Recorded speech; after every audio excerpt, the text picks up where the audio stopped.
자, 오늘은 인수 분해와 인수 정리에 대해서 공부를 한번 해보도록 하겠습니다. 인수 분해와 인수 정리. 자, 지금까지 제가 그 인수 분해에 대해서 그 얘기를 한 게 있고, 또 이제 다항식의 나눗셈에 대해서 또 강의를 한 게 있는데, 어떻게 보면 이제 그것들의 이 종합 라고 이제 할 수가 있겠습니다.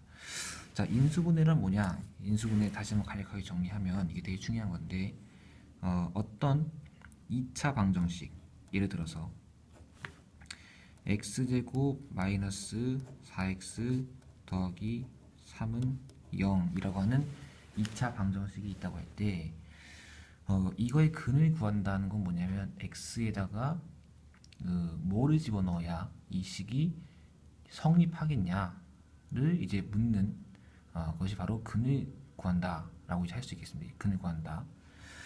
자, 근데 이제 그냥 아무거나 집어넣으면 시간은 좀 걸리겠지만 이제 찾기가 좀 사실 힘들 수도 있습니다.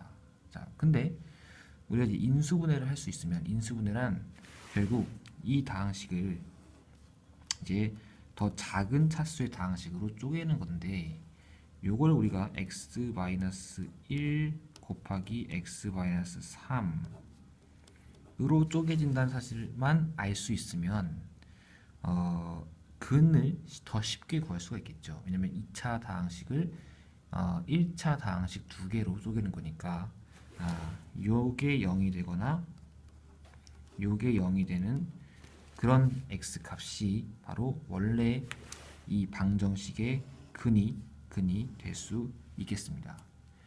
자, 그렇게 말하면 사실 인수분해라고 하는 거는, 인수분해의 가장 큰 목적 중에 하나는 바로 어떤 방정식의 근을 더 빠르고 정확하고 효율적으로 찾을 수 있게 도와주는 것이라고 할 수가 있겠습니다. 자, 그러면 꼭 2차 방정식에만 이렇게 해당하는 것이 아니라, 만약에 어떤 x에 대한 다항식 fx가 0이 되는 거를 0이 되는 어떤 이런 방정식이 있다고 칠 때 이 fx가 만약에 예를 들어서 x-2 qx는 이렇게 인수분해가 되면, 특히 이제 1차식 곱하기 뭐 나머지 다항식 이렇게 인수분해가 되면, 여기서도 역시 마찬가지로 x는 2가 근이 된다고 할 수 있겠죠. 왜냐면 여기다가 2를 집어넣으면 이 값이랑은 사실 상관없이, q2와는 상관없이 요게 0이 되기 때문에 0 곱하기 q2는 0이다. 당연히 이제 x는 2가 역시 근이 된다 할 수 있겠죠. 자, 그래서 이 방정식, 뭐 2차 방정식이든 3차 방정식이든 4차 방정식이든 뭐 몇 차 방정식이든 간에 그 사람들이 원하는 건 뭐냐? 바로 이렇게 잘게 쪼개는 것이다. 특히 1차 다항식의 이런 인수를 가질 수만 있으면 근을 쉽게 구할 수가 있다는 거죠. 자, 인수분해를 하면 근을 더 쉽게 구할 수 있다.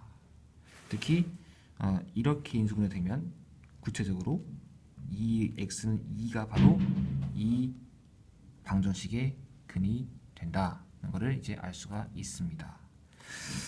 자, 그러면 인수 정리란 뭐냐? 인수 정리는 사실 중학교 때는 나오지가 않죠. 이 고등학교 때 나오는 건데, 인수 분해와 인수 정리를 우리가 쌍으로 좀 알아둘 필요가 있습니다. 자, 뭐냐면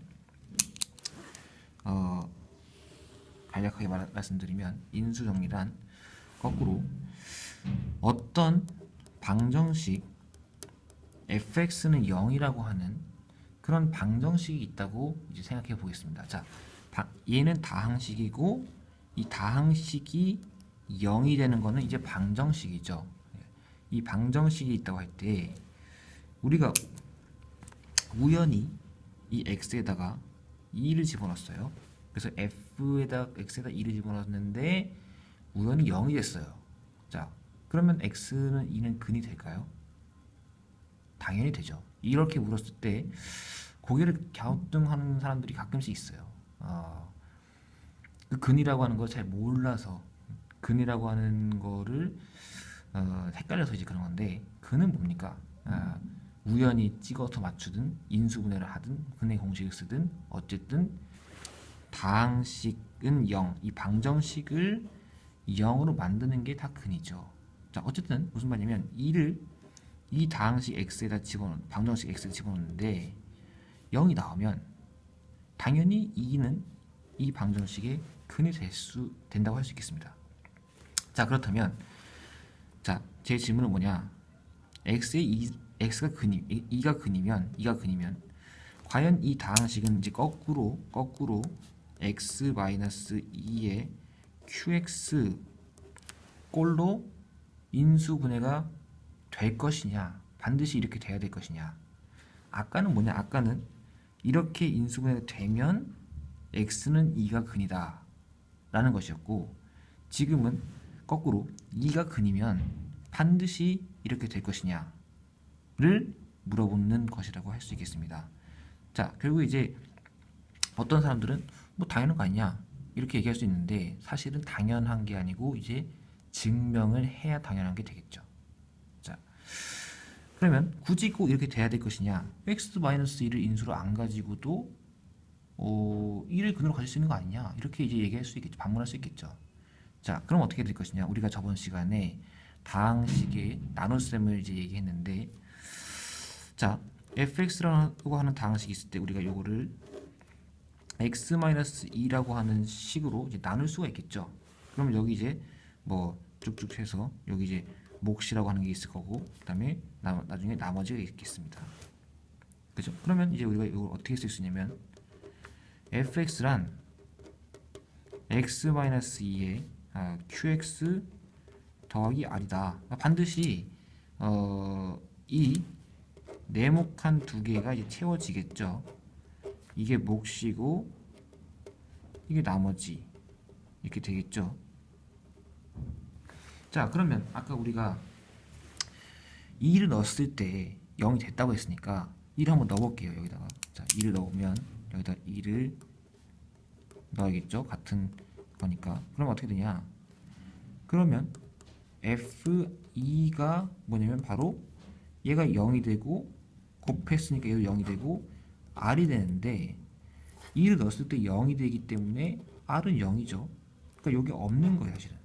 자, 그러니까 어떤 다항식이라도 이렇게 나누면 몫과 나머지가 있는데, 특별히 이 다항식이 2를 넣었을 때 0이 되면 이 r이 없는 거죠. 0인 거죠, 사실은. 그죠?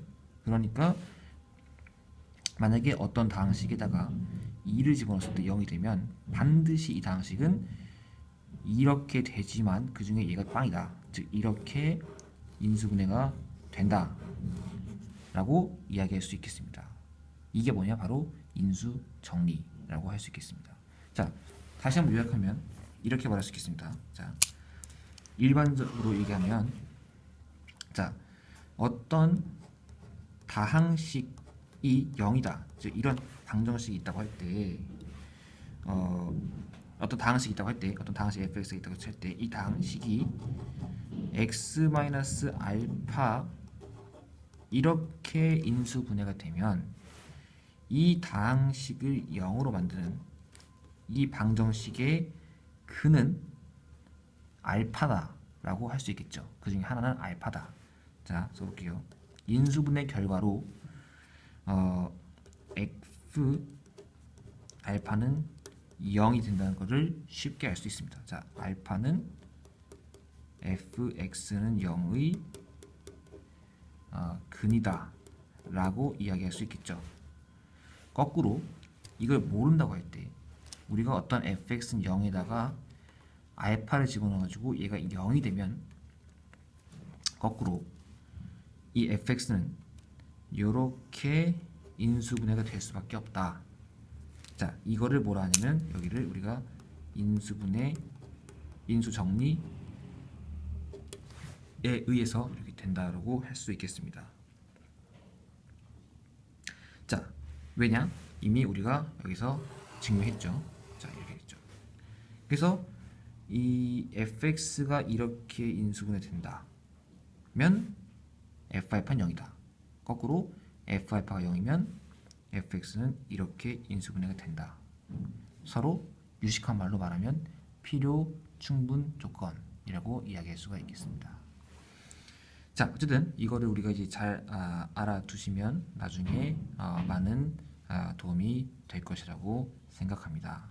다음 시간에 또 다른 강의를 가지고 돌아오도록 하겠습니다. 감사합니다.